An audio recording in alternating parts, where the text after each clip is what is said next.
សូមស្វាគមន៍មកកាន់អេពីសូតទី2ដែលនិយាយអំពីការកសាងអនាគតរបស់លោកអ្នកនៅសហរដ្ឋអាមេរិកតាមរយៈកម្មវិធី EB3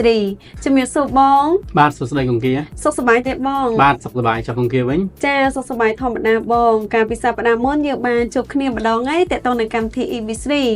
តើបងបានត្រៀមខ្លួនរួចរាល់ឬនៅសម្រាប់អេពីសូតទី2របស់យើងបងបាទហ្នឹងហើយគង្គាបងត្រៀមរួចរាល់ហើយសម្រាប់ប្រធានបទទី2របស់យើងដូចម៉ូតូកំពុងតែឆេះហើយយើងចាំតែមួយគេចេញទៅវឹងហ្មងហើយគង្គាមានអីអាច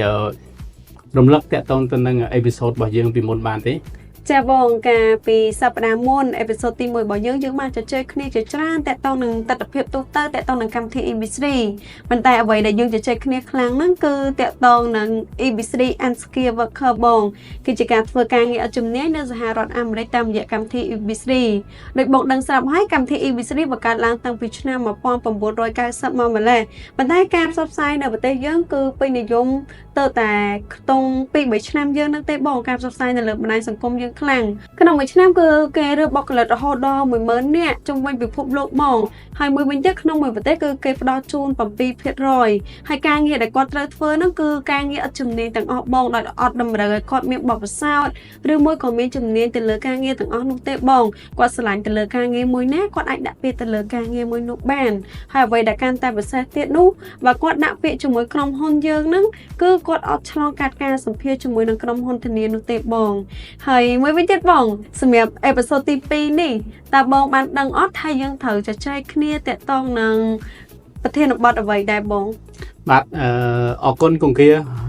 នៅចងចាំនឹងរៀបរាប់យ៉ាងក្បោះក្បាយដូចពីមុនបាទហើយចំពោះអេពីសូតនេះដែរយើងនឹងលើកឡើងអំពីលក្ខណៈសម្បត្តិសម្រាប់បេក្ខជនដែលគាត់ដាក់ពាក្យសម្រាប់ទៅធ្វើការតាមរយៈកម្មវិធី EB3 នេះផងដែរចាបងមួយវិញទៀតបងអូយកន្លែងចំណុចនេះគឺ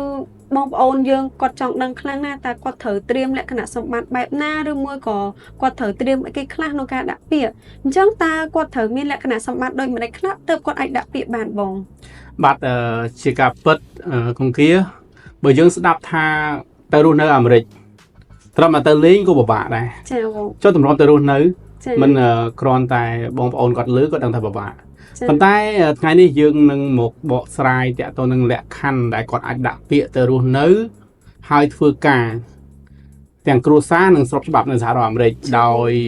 បាទបេក្ខជនគាត់មានលក្ខខណ្ឌងាយមែនទែនដែលយើងនឹកស្មានមិនដល់គឺយើងមានចំណុចសំខាន់ដូចជាទី1គាត់គ្រាន់តែមានអាយុចន្លោះពី18ទៅ50ឆ្នាំទី2គាត់គ្រាន់តែមានសញ្ញាបត្រត្រឹមបាក់ឌុបឡើងលើបាទគឺងាយមែនទែនហើយទី3គាត់មានប្រវត្តិរស់នៅល្អក៏អត់ដែលប្រព្រឹត្តបទឧក្រិដ្ឋគាត់អត់ដែលខ្សែគ្រឿងញៀនទី4គឺគាត់មានសុខភាពល្អអត់មានជំងឺឆ្លងអត់មានជំងឺរ៉ាំរ៉ៃឬក៏ជំងឺដែលបង្កឲ្យបញ្ហាដល់សុខភាពរបស់គាត់បាទហើយទី5ហ្នឹងគឺគាត់អត់ធ្លាប់ខូចឈ្មោះនៅស្ថានទូតបើន័យថាគាត់តែធ្លាប់ដាក់ពាក្យទៅធ្លាក់សម្ភារធ្លាក់ក៏ដោយប៉ុន្តែគ្រាន់តែជាការសម្ភារធ្លាក់ធម្មតាហ្នឹងមិនមែនជា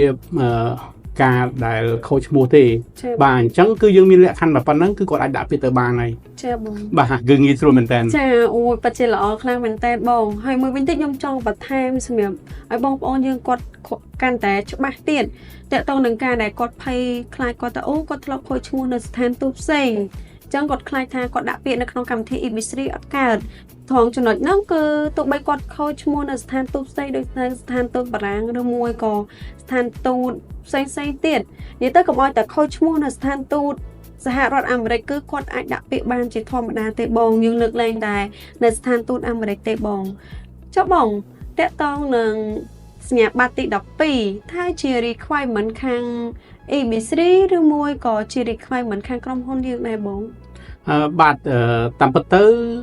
requirement ដែលសញ្ញាបត្របាក់ឌុបនេះក្រុមហ៊ុន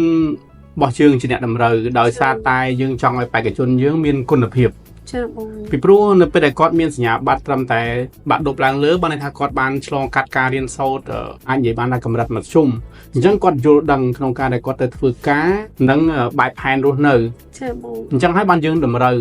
តែជាក់ស្ដែងនយោជកដែលជាអ្នក sponsor យើងគឺក៏អត់តម្រូវទេសំខាន់ឲ្យតែយើងមាន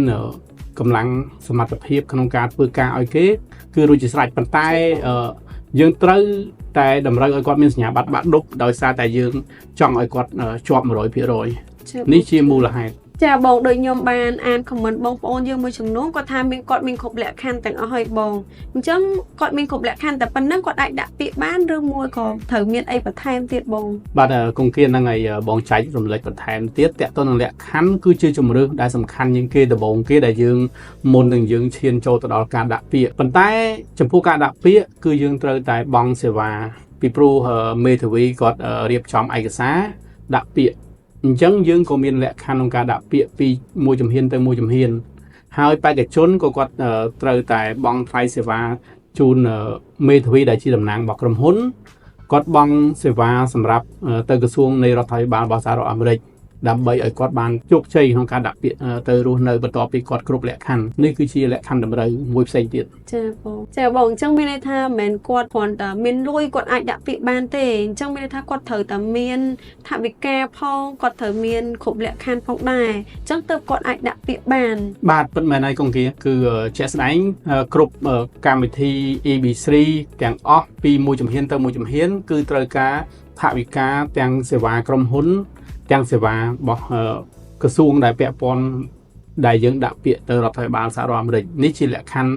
ដែលចាំបាច់បន្ទាប់ពីគាត់មានលក្ខខណ្ឌគ្រប់គ្រាន់ហើយបាទអញ្ចឹងយើងចង់ស្រាយបំភ្លឺនៅចម្ងល់ដែលគាត់តែងតែ comment ថា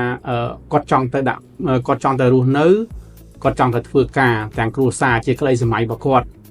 បាទអញ្ចឹងបានជាក្រុមហ៊ុនគាត់ផ្សព្វផ្សាយទៅលើលក្ខខណ្ឌបន្ទាប់មកបានយើងផ្សព្វផ្សាយទៅលើលទ្ធភាពបើសិនជាគាត់មានទាំងលក្ខខណ្ឌមានទាំងលទ្ធភាពច្បាស់ណាស់គាត់នឹងបានទៅធ្វើការរស់នៅតាមរយៈកម្មវិធី EB3 ចាបងចាបងហើយខ្ញុំសូមបន្ថែមពីនឹងបន្ថែមទៀតដើម្បីបងប្អូនយើងគាត់កាន់តែមានភាពកក់ក្ដៅតាក់ទងនឹងភាសាអង់គ្លេសដែលគាត់អត់ចេះសោះចាបើសម្រាប់ខ្ញុំគាត់អត់ចេះសោះខ្ញុំគិតថាគាត់មានពេលវេលាច្រើនក្នុងការរៀនហើយមួយវិញទៀតដើម្បីសម្រាប់ក្តីសម័យគោលបំណងរបស់គាត់ខ្ញុំគិតថាគាត់អាចត្រឹមតែរៀនចេះអានហើយនឹងស្ដាប់បានខ្ញុំគិតថាវាអត់ពិបាកពេកទេសម្រាប់គាត់ព្រោះដើម្បីក្តីសម័យរបស់គាត់អញ្ចឹងចំពោះ requirement នៅក្នុងកម្មវិធី EB3 គឺគេអត់ទាមទារឲ្យគាត់មាន IELTS បន្ទុក IELTS ឬមួយក៏គាត់ចេះភាសាអង់គ្លេសនោះទេប៉ុន្តែបើសម្រាប់ក្រុមហ៊ុនយើងគឺលើកទឹកចិត្តឲ្យគាត់រៀនចេះអានចេះសរសេរអាចនិយាយថាស្ដាប់បានភាសាតាក់ទងគ្នាបានគឺដើម្បីមានភាពងាយស្រួលសម្រាប់គាត់នៅពេលដែលគាត់ទៅរស់នៅទីនោះបងបាទហ្នឹងហើយកងគាបន្ថែមបានល្អហើយបងក៏ចង់បន្ថែមបន្តិចទៀតតាក់ទងទៅនឹងក្រុមហ៊ុនរបស់យើង Global Visa Cambodia យើងមានការងារស្រាប់សម្រាប់បេក្ខជនដែលគាត់ដាក់ពាក្យទៅធ្វើការនឹងរស់នៅទាំងគ្រួសារនៅសហរដ្ឋអាមេរិកតាមរយៈកម្មវិធី EB3 នេះយើងមានការងារស្រាប់ឲ្យគាត់ហើយគាត់អាចរើសការងារហើយនយោជក sponsor ហ្នឹងគឺគាត់មិនត្រូវការសម្ភារឬក៏ធ្វើតេស្តភាសាអង់គ្លេសទេ